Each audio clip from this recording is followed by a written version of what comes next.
বন্ধুরা, আজ আমি তোমাদের সঙ্গে একটা গল্প শেয়ার করছি। দেখো, তোমাদের শুনলে খুব ভালো লাগবে। আমি কলকাতা থেকে মনামি বলছি। তোমরা তো অনেকেই আমাকে চেনো, যারা চেনো না তারা আজকে চিনে নিলে।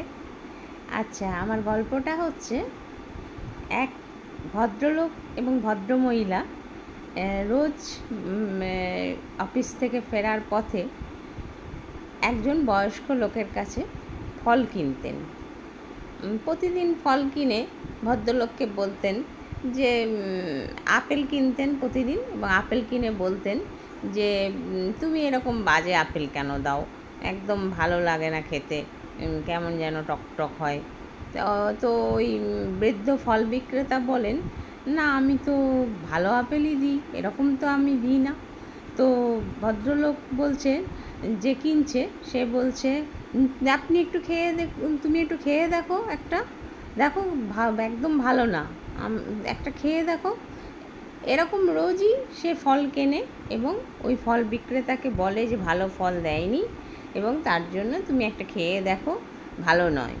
তো ফল বিক্রেতা রোজই এরকম খায়, রোজই এরকম একইভাবেই চলতে থাকে। তো এরকম দেখতে দেখতে ওই যে ফল বিক্রেতা ছিলেন তার পাশে একজন চায়ের দোকান ছিল।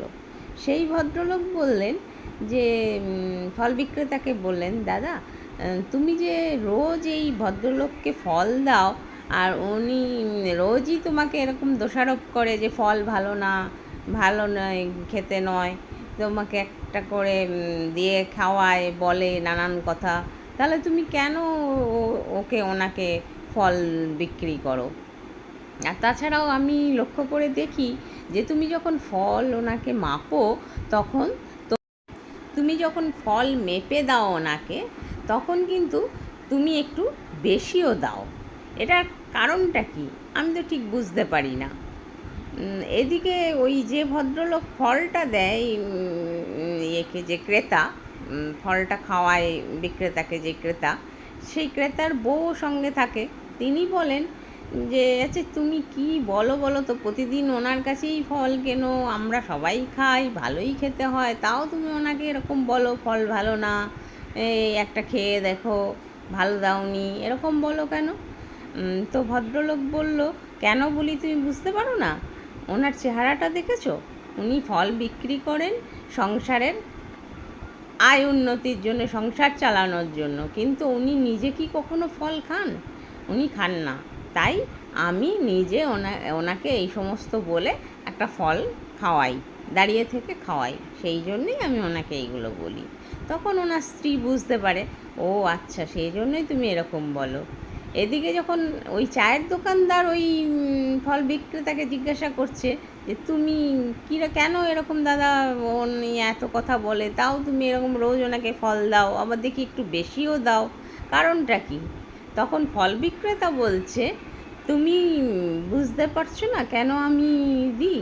কারণ উনি আমাকে ফলটা কিন্তু খারাপ হয়েছে বলে দেয় না, ওটা আমাকে একটা খেতে দেওয়ার জন্য উনি দেন।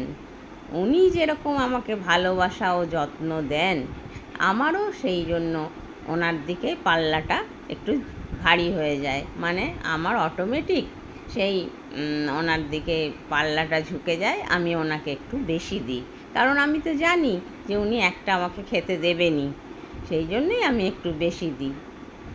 আসলে গল্পটার মধ্যে এটাই বোঝা যাচ্ছে যে মানে গল্পটার মধ্যে এটাই বোঝা গেল যে ভালোবাসা আর যত্ন যদি তোমার থেকে থাকে বা কারো কাছে আমরা পেয়ে থাকি, তো অটোমেটিক্যালি তার প্রতিও আমাদের ভালোবাসা এমনিই এসে যায়।